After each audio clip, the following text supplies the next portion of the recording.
All right, today's project is painting Indian corn. So we are starting out with our corn already drawn in pencil. And I've painted one of my corn already just to kind of give an example of what it might look like in the end. I did a much more yellow in this with my colors, but you can choose to do more color than yellow if you want.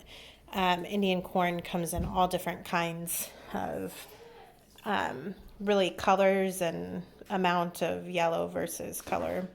So over here I kind of have a palette. I used this palette on my first one, and so I'm going to kind of use maybe this palette on my second one. And then I used my husk.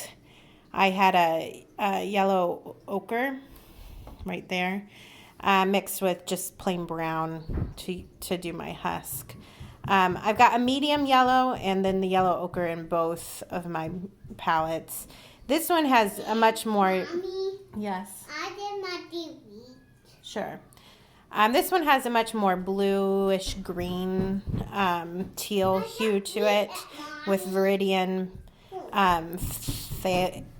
phthalo, cobalt or ultramarine, and then permanent mauve is the one I use. But you could make your own purple if you don't have purple. And then the same yellows, more of a sap green, an Indian red, a magenta. Again, you can make your own purplish color. And then this is just like a scarlet or red, a normal red color that I decided I would put in last minute there, kind of.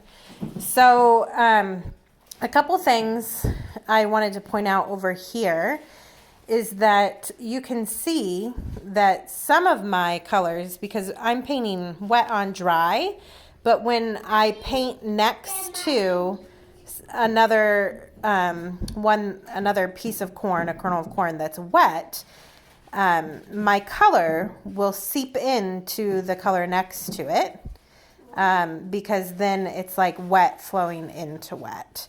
So you can do that. That can be a way to paint, and I still think it turned out very pretty.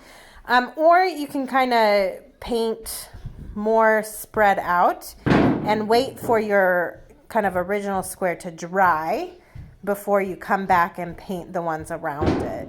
And if it's dry, then it shouldn't seep in, the color shouldn't seep in, at least not as much, depending on how dry it is. If it's really pooling, then it will take longer to dry. So anyways, I'm going to go ahead and start with one of my colors. And then the ratio I kind of did with this first one was I did a color and then I did 2 kernels of medium yellow and 2 kernels of yellow ochre around it, just so that I had more yellow than I had color. But on this one, maybe I want to do a 1-to-1 ratio. So 1 color, 1 medium yellow, 1 yellow ochre. Or you might choose to do 1 color in just one of your yellows and then another color in the other yellow. It just depends on how much color you want to see in there. So that was my sap green. I'm going to go back for my Indian red, and I am going to choose to just spread it out here so that I have it become a little bit more dry before I go back in there. And then I'm going for my kind of magenta purpley color, and we'll come in there with that. And then I am going to go ahead and use a scarlet. You could also do orange if you like that combination better. So my 2 palettes basically were more on the warm side and more on the cool side with my yellows. Honestly, though, you could look up pictures of Indian corn and find one that you like and choose those colors if you'd like. Okay, so Now I'm going to go back and I'm just going to use my 1:1:1 ratio here. So I had my color. It didn't have a whole lot of time to dry, so the color's seeping in there, but not as bad as it did on the first one. So, and then obviously my yellows seep in, and that's okay because they're both still yellows. So this one looks more dry. I'm going to go that one first.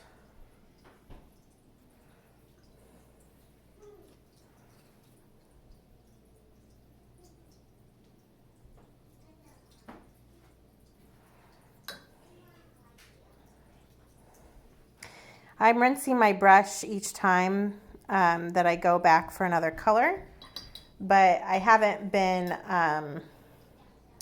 drying it on a paper towel. So I'm getting plenty of water. You could certainly dab on a paper towel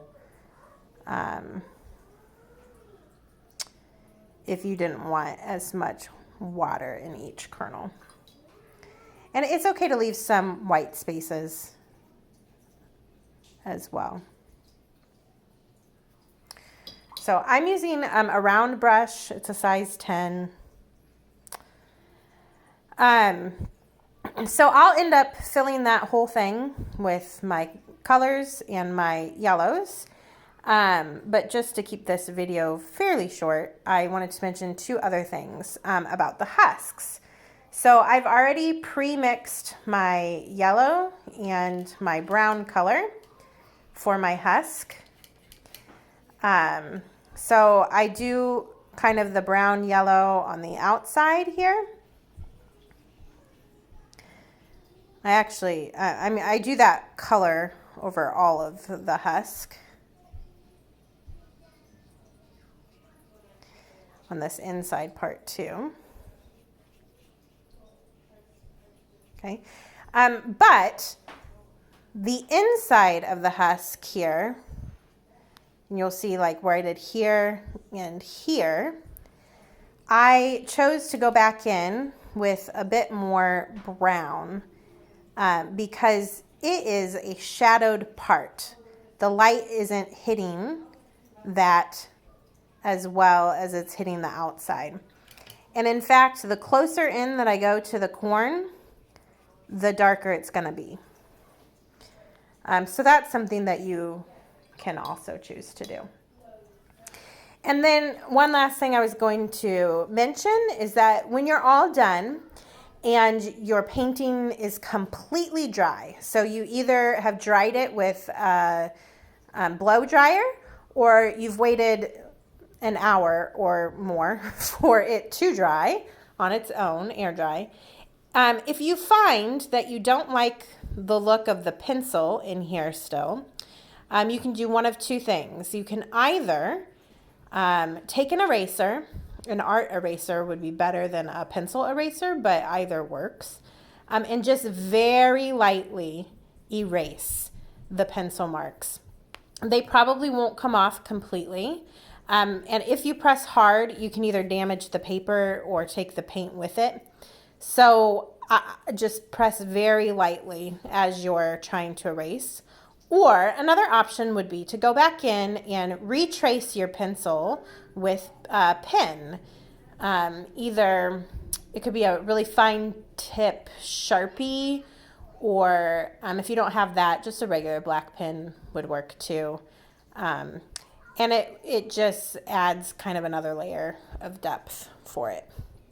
So that's our project for this week. I hope that you have fun, and I would love to see a picture of your work when you are done.